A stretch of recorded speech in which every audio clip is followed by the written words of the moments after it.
Good evening students.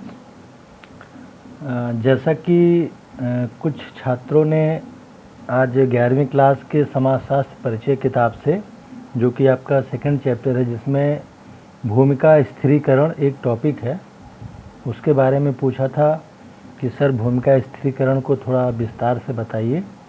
थोड़ा बच्चों को कन्फ्यूजन हो रहा था, तो आज हम लोग भूमिका स्थिरीकरण के बारे में चर्चा करेंगे, जो कि आपका सेकंड चैप्टर है, समाजशास्त्र में प्रयुक्त शब्दावली, संकल्पनाएं एवं उनका उपयोग। इसी में लास्ट में भूमिका स्थिरीकरण की चर्चा की गई है।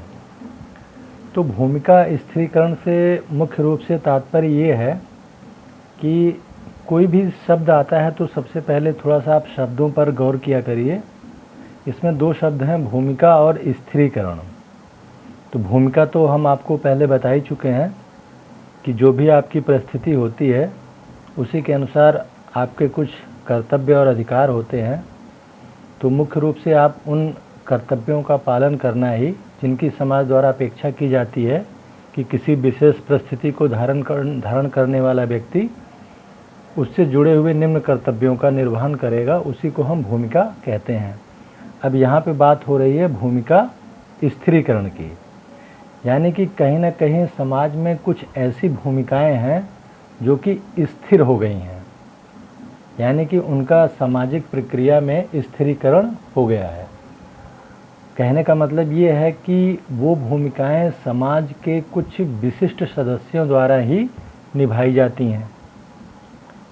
आप इसको आसानी से ऐसे समझ सकते हैं कि जैसे भूमिकाएं स्त्री व पुरुष के संदर्भ में वो स्थिर हो गई हैं, अर्थात कुछ भूमिकाओं के लिए हम ये मान के चलते हैं कि समाज में वो भूमिकाएं केवल महिलाएं ही निभाएंगी, और समाज में कुछ ऐसे कार्य हैं या भूमिकाएं हैं जो कि केवल पुरुष ही निभाएंगे।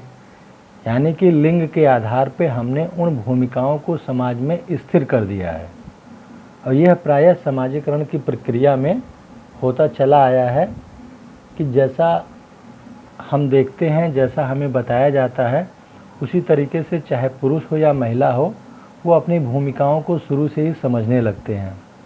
उदाहरण स्वरूप हम देखते हैं कि पुरुष जो होते हैं वो घर के बाहर के कामों को देखते हैं, यानी कि मुख्य रूप से आर्थिक गतिविधियों में संलिप्त होते हैं और घर को चलाने की जिम्मेदारी होती है। और भी जो भी कोई डिसीजन लेने हो, कोई बाहर का कोई काम हो या कोई बड़ा निर्णय लेना हो, तो जिसमें पुरुषों की ही प्रधानता होती है, वही वो निर्णय लेते हैं, और आर्थिक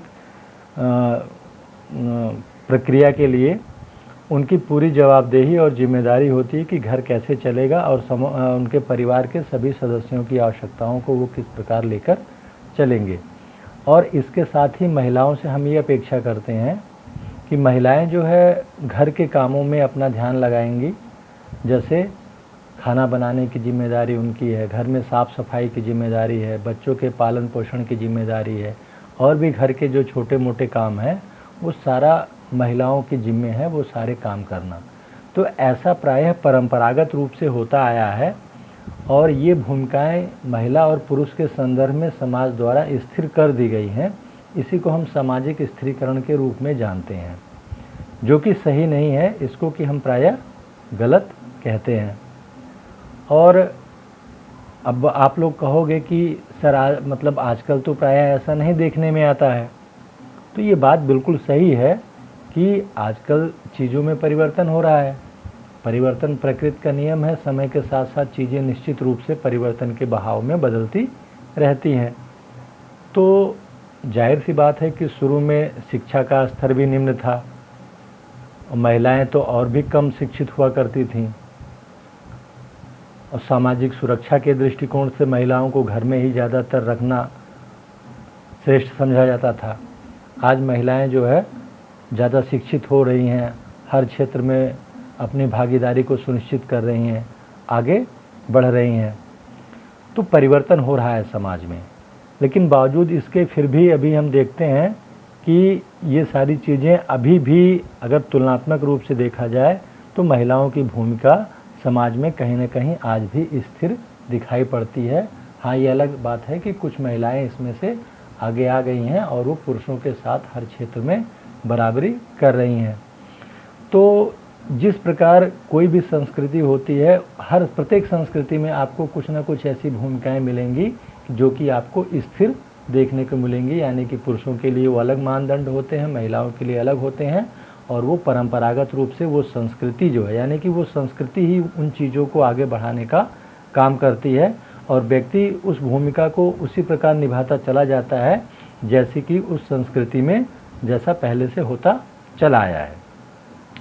अब क्या होता है कि सामाजिकरण की जो प्रक्रिया होती है, सामाजिकरण की प्रक्रिया में हम इन चीज़ों को वैसे ही सीखते चले जाते हैं और वैसा ही हम करते रहते हैं। तो सामाजिकरण के बारे में तो हम आपको पहले ही बता चुके हैं। तो कहीं ना कहीं भूमिका स्थिरीकरण की जो प्रक्रिया है, जो भूमिका स्थिरीकरण होता है वह सामाजिकरण की प्रक्रिया के माध्यम से होता है। एक चीज़ और आपको देखने में आती है कि समाज में कुछ लोग ऐसे भी होते हैं कि जो इन स्थिरीकृत भूमिकाओं का उल्लंघन करते हैं, अर्थात वो उस पर क्वेश्चन मार्क लगाते हैं, प्रश्न चिन्ह लगाते हैं कि हम ये पूर्व परिभाषित जो भूमिका है हम उसको नहीं करेंगे या हम क्यों करेंगे। यानी कि अगर महिलाएं कह रहे हैं भाई हम घर का काम क्यों करें, हम पढ़ लिख भी सकते हैं, हम भी नौकरी कर सकते हैं, हम भी कोई कार्य कर सकते हैं, तो ये हमारे ही जिम्मेदारी क्यों है कि हम जो है घर में खाना बनाएं, बच्चों का पालन पोषण करें, घर के सारे कामों को करें, पुरुष भी हमारा इसमें सहयोग करें। या अगर पुरुष नहीं सक्षम है या पुरुष नहीं उतना कमा रहे हैं तो पुरुष घर पे रहें, हम बाहर के कामों को देखेंगे, हम आर्थिक गतिविधियों या जिम्मेदारियों का निर्वहन करेंगे। इस तरीके की बातें होती हैं।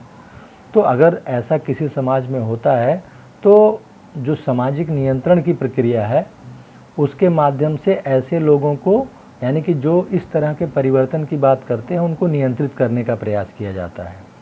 यानी कि सामाजिक रूप से जो निर्धारित भूमिकाएं हैं उन भूमिकाओं का उल्लंघन करने पे उन लोगों को दंडित करने का प्रयास भी किया जाता है। ऐसा प्राय समाचार पत्रों की रिपोर्टों वगैरह में देखोगे, समाचारों में ऐसी सूचनाएं मिलती रहती हैं।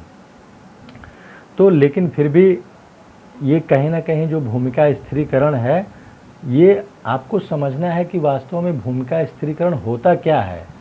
सही गलत का निर्णय करना ये आपका काम नहीं है। अगर समाज में किसी को गलत लगता है तो वो उसके अगेंस्ट जाता है और नए मानदंड और नियम स्थापित होते हैं, नए मूल्यों की रचना होती है। तो ये भूमिका स्थिरीकरण का जो कॉन्सेप्ट है वो आपको जानने समझने के लिए बनाया गया है कि प्रायः समाज में ऐसा होता है। तो परिवर्तन के दौर में ये सारी चीज़ों में परिवर्तन होता ही रहता है। वास्तव में देखा जाए तो भूमिका स्थिरीकरण जो है हम इसको सही नहीं मानते हैं, ये सही नहीं है, क्योंकि भूमिकाएं और परिस्थितियां जो होती हैं वो ना स्थिर नहीं होती हैं, समय के साथ जो है ना ही वो किसी के द्वारा प्रदान की जाती हैं, और वो समय के साथ साथ बदलती भी रहती हैं। और सामाजिक नियंत्रण जो होता है वो कहीं ना कहीं उनको जिस तरह चली आ रही हैं उसी तरह बनाए रखने का काम करता है। तो कुल मिला के ये था आपका भूमिका स्थिरीकरण के बारे में। उम्मीद करता हूँ कि आप लोग समझ गए होंगे कि भूमिका स्थिरीकरण से क्या अभिप्राय है। बाकी और चीज़ों के बारे में हम लोग बाद में चर्चा करेंगे। तो अगर आपको और भी कोई टॉपिक ना समझ में आ रहा हो तो आप बताइएगा, हम उसके बारे में एक आध वीडियो और बना देंगे। बाकी आप लोग तो सब कुछ जानते ही हैं। धन्यवाद।